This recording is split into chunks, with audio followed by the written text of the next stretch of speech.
sports. Welcome to The Playbook, where we're talking sports, entertainment, and lifestyle. I'm your host, Mina SayWhat, and we're 100% digital, 100% live, and 100% real.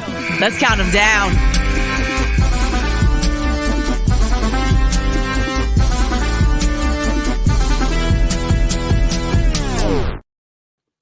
Welcome to The Playbook. It's our digital sports show. I'm your host, Mina SayWhat. We're running a little behind today, but we are here ready to talk Philly sports. I want to bring in my guy, Terrell Thomas, senior sports and entertainment editor at These Urban Times. Hey, T. Hello. Good to see you today. Happy November. Happy November. Happy belated Halloween. Yes, indeed. Happy belated Halloween. Hope you weren't, hope you weren't possessed by any goblins or demons or ghouls or anything like that this weekend. No, not at all. Not at all. Not at all. We're actually going to look at some of the costumes later on, but right now let's hop right into it. Let's get into Philly Takes. This is where we talk about our top Philly stories. The top story is that our Eagles got a W finally this weekend. The running game helped the Eagles win in week 8. That was the final score, 44-6. We got a little Halloween treat from our Eagles. We very much needed this win against the Lions. A lot of people did not have confidence in this team at all leading into this game. And it was nice to get a W. Now, this is the Eagles' first 40-point game since the Super Bowl. We are now 3-5. Terrell, what kind of adjustments did the team make off of that just embarrassing loss last week? I think it was pretty evident for all of us Eagle fans or Eagle supporters, anyone who watches the Eagles. They ran the football, over 200 plus rushing yards on the day. Nice performance, both from Boston Scott and, of course, bringing Jordan Howard from the practice squad and elevating him with the injury to Miles Sanders, taking pressure off of Jalen Hurts a little bit. Of course, an opponent like the Lions never hurts when you're looking to bounce back. They're still looking to find one win on the season. Right. We look like a complete team yesterday, offense, defense, and special teams. And I think just reducing some of the passing from the offense has kind of relieved the stress from the other areas and the other components of the game as well. Yeah, I mean, you hit the nail on the head. The running game, the rushing game was tremendous, 236 yards to be exact. It's the most since November of 2014. And the fact that Jalen Hurts did not get any touchdowns is actually a good sign, because in the past, we know that that's been his crutch, right? If he's not getting the offense going, he'll go and run the ball, which is amazing that we have a quarterback that's that flexible, that he can go and, put his feet to work and get the touchdown. But at one point, he's getting 1-2 touchdowns a game. Something's going on. Other people need to be scoring here. Something is breaking down. So that was good that he didn't get any touchdowns. Our defense was tremendous. 6 sacks. They came out to play, especially after they were killed last week during our last loss. So it seems like they're still trying to figure out who they are as a team and what are their attributes and their strengths. Here's Jalen talking about just that. We just want to continue to grow, right? You know what I'm saying? We have a 24-hour rule on everything, wins and losses. And we've come out through this season and we've played different type of football in a lot of these games. And I think that has been figuring out the identity of who we are. You know what I'm saying? Probably going to ask me, what is the identity? And I think the identity is just continue to mesh all of these great things we have, this melting pot of being able to throw the ball, being able to run the ball, being able to be an effective offense and whatever it is we choose to do. So we just want to continue to be efficient, but in the end, you want to put points on the board, and we did a good job of that today, and we won the game. Yes, we did.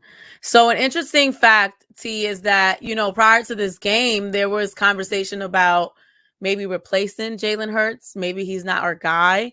Gardner Minshew was actually moved up to quarterback number 2 because Joe Flacco was traded to the Jets. So the conversation in Philly has been, are the Eagles making a play to start Gardner Minshew moving forward? He did get some snaps. He got a couple of touches, and he played during our win against the Lions. What's your take on all of this? I think the Eagles, quite honestly, from how it seems sitting here, it seems like they're still trying to figure out what they want to do at the quarterback position. I think Jalen Hurts isn't yet Coach Sirianni's guy.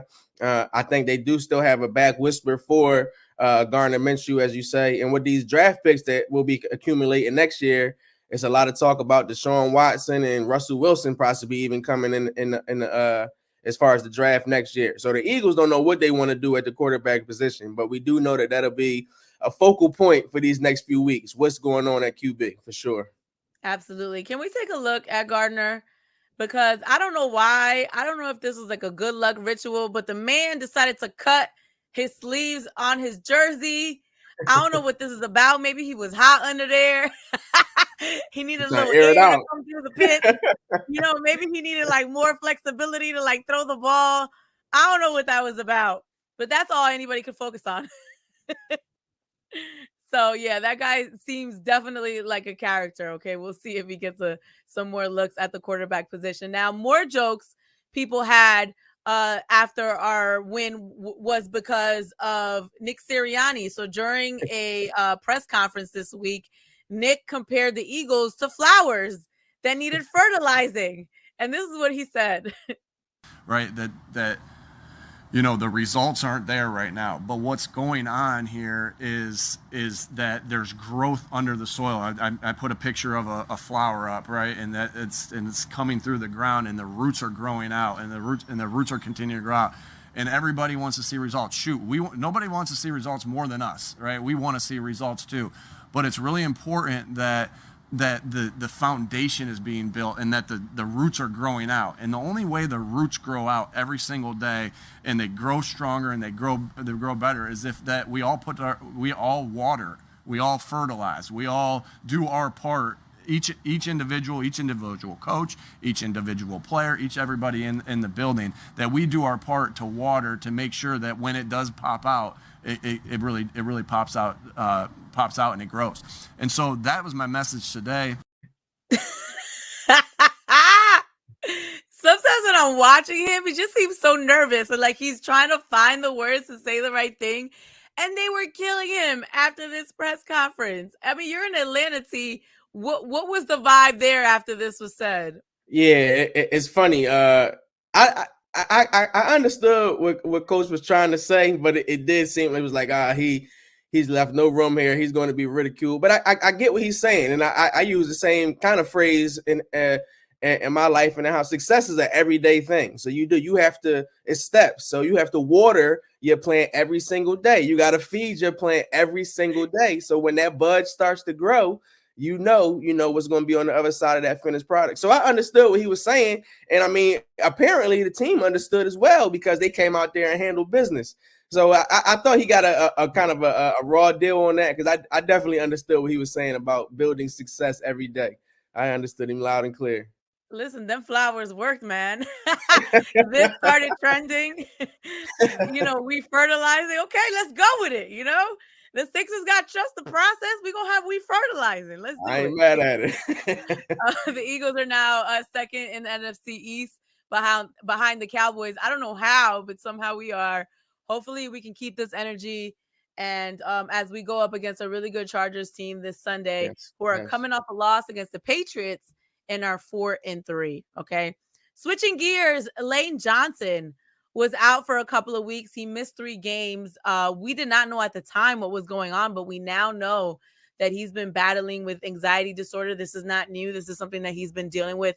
Recently, he revealed that he's been on antidepressants and he viewed them as a crutch. So he tried to wean himself off of the antidepressants and then he got really sick. So here's what he had to say about all the support that he's received. But, coming back, the support I've had from the team, from my friends, from my family, I couldn't ask for nothing better. And getting out here and playing football again is, you're reminded how lucky you are to be in the position that you are. And so taking it day by day. I think it's so courageous for these guys to come forward about this. Brandon Brooks actually also last year, do you remember that, came forward about some of his issues, some of the things that he struggled with. We have these huge guys that are at the front of the line protecting, defending. And I just think it just super humanizes them to understand that they're going through things personally that they need to deal with on their own if they're going to be the best football player that they can be. Yeah, I think you hit it right on the head, and I want to tip my cap literally to Lane Johnson for actually coming out and acknowledging it, because as you mentioned, these guys are looked at as warriors, gladiators, superhumans. So for them to come out and be so across the different leagues, but mainly right here, Lane Johnson, for these athletes to be coming out and acknowledging that they've needed mental help, or just to even bring awareness to mental health, has been, I think, extraordinary for everyday people. So it's great to see, and it's also great to see that he's on a road to recovery, that he acknowledged and found out, what was going wrong for him as far as the medication, and he's on the right track of getting that rolling. So, it was great to see him on the field and great to see him with the Eagles, but it's great to see him in great spirits. Yeah. I really love where we are in sports right now, where these athletes are being so transparent. I think it's really important for like younger people coming up, because I remember when I was growing up, nobody talked about their battles, especially athletes. We considered them to be like almost like these untouchable people that just seem like, like they're always strong, they always got it together, they're always producing. And I just think it's really important for these young kids to see. And then also in some of these sports, there's been this mentality like, man up. What does that mean? Whatever it is you're going through, like toughen up or something like that. Like, this is what tough looks like. It's not just ignore your problem, and pretend like it's not there or be sick. Tough is, let me handle this and get it together. And then that'll make me clear of mind so I can play the best sport that I can play. So I really love where we are, and I love that these athletes are being transparent about it. Well said. Moving on, our Sixers are sixth in the East. It's been quite a battle without Ben. We're seeing them trying to get into a rhythm in the absence of Ben Simmons. We beat the Hawks this weekend, 122-4. It was a small redemption since the Hawks eliminated us from the Eastern Conference semifinals. Now, you're a Philly guy, Terrell, but you're in Atlanta right now covering the Hawks. I mean, for me, I loved watching us whip butt. It's not going to bring back what we lost, but it's like a little bit of like a happy joy. How are you sitting in this position? It's interesting because that series was just something that was coming at me from all different sides with the Sixers and the Hawks, and I picked the Sixers to win. But I remember even saying here that the Hawks could surprise us all, and they did. But I think in large part that just was the disarray that was going on with Ben Simmons.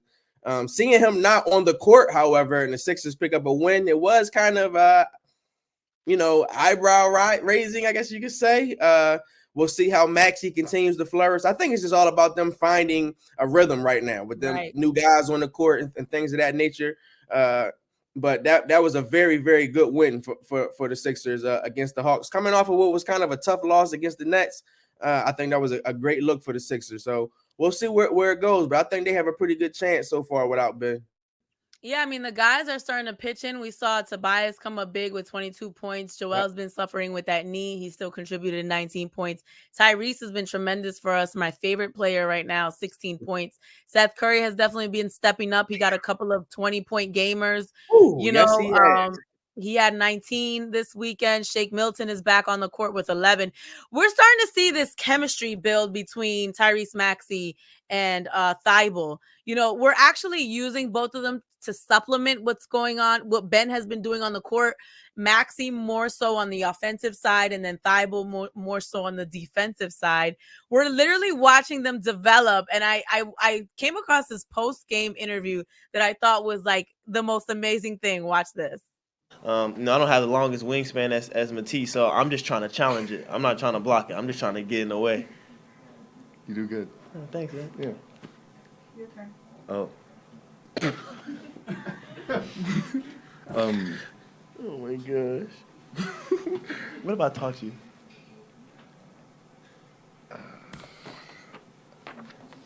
Honestly, Reese's energy, Tyrese's energy, is so contagious. And it's something that you don't really talk about. It won't show up on a box score, and like most people will never really notice it. But like you see the kid smiling and laughing every day, and I mean, he's got one of the hardest jobs on the court, being a point guard, trying to like quarterback the whole court, the whole gym. And Doc doesn't take it easy on him, and he's able to take this challenge and show up day in and day out with one of the best attitudes on the team. And I think that consistency is a really big deal for I mean, even guys older than him, just to be around that energy and have it rub off on everyone on a daily basis. I love these two. I see a show. I need an Instagram show. I think we're finding the right combination, and these guys can really pick up the Ben Simmons slack. Yeah, you hit it on the head. It's two guys to pick up the slack. That shows Ben is a great player, but they're doing it right now and they're handling their role. So much respect to them on that. I don't know. Maxey scores more. So I don't know about all that, T. There's conversations about Thibault being in the running for Defensive Player of the Year. Now, last year he didn't get a lot of playing time, but he was named All Defensive Second Team. He had an amazing game this weekend. Let's watch some of his plays. You try to go up with that again, trying to avoid. Wow. Into the 1, 2, 3, into the 6th row, corner pocket. Just 38% from the field are the Sixers shooting. Another block by Thibault. He nearly took it right out of his hand. This guy's a beast. That was something to see. Yeah. Do you think, real quickly, the Sixers can be a championship team without Ben and with these two guys supplementing what he was doing? In the Eastern Conference, I think they can come out the East. I don't know if they're going to win a championship. I do think they can be the Eastern Conference champions with the Nets with still no Kyrie. I don't think Milwaukee will be as strong as they were. I think the Sixers are still a championship team, yes, without Ben Simmons. But I don't know if they can win a championship. I definitely think they can get out the East, though. All right. Well, that is Philly Takes. Let's get to a word from our sponsor, Borgata. Thank you so much, Borgata. Here it goes.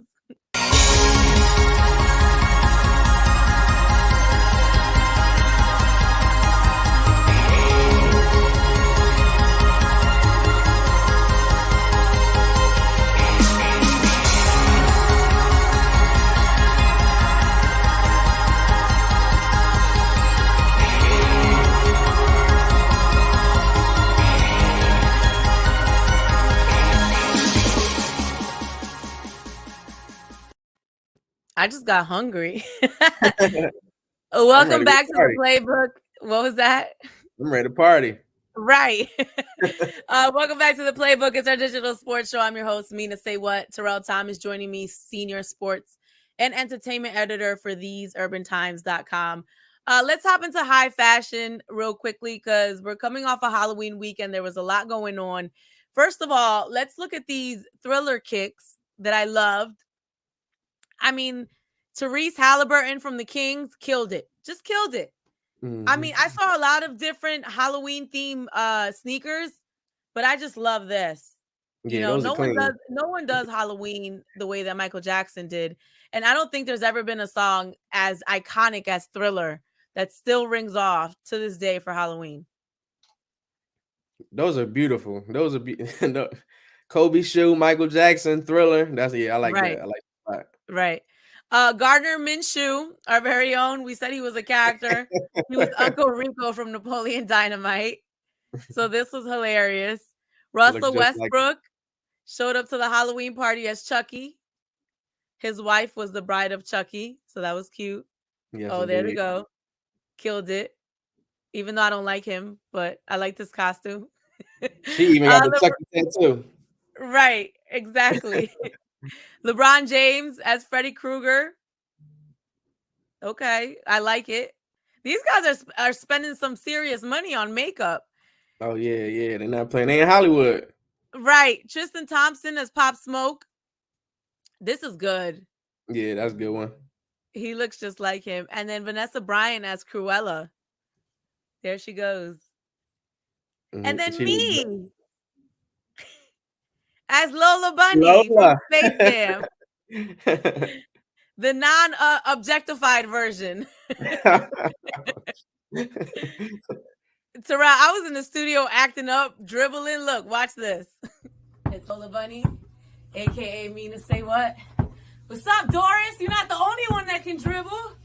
I play music and I dribble with my head up. AI, what's up? I had to channel my Lola Bunny, on Halloween. I'm not mad at that at all. The Sixers unveiled their new jerseys. It's a new look inspired by the franchise's Spectrum era, which was the old arena. The Sixers played there from 1967 to 1996. At first, I didn't get it. I'm like, why? But the NBA is celebrating 75 years. So this is in commemoration of that, just to kind of, remember what has happened throughout that time. I love these jerseys. I remember being a little kid and taking a train to Broad and Patterson and getting off and going to all the events at the Spectrum, whether it was a Sixer game to see Barkley or Ringling Brothers coming to town at the Spectrum. So I can't wait to throw my money at these jerseys. And as you say, I love all the City Edition jerseys that have dropped this year, with it being the 75th year anniversary. Mm-hmm. The teams really did a good job in paying homage to teams or classic look. So shout out to Sixers. This is a great look. Can't wait to see them in these uniforms. Yeah, let's look at that. All the teams unveiled their new jersey. So there they go.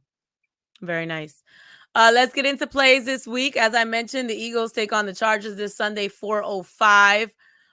We kind of have very similar records. They're a little bit better than us, just a little tiny bit. What are you seeing from this? They're 4-3. So and then obviously we are 3. What are we? 3-5.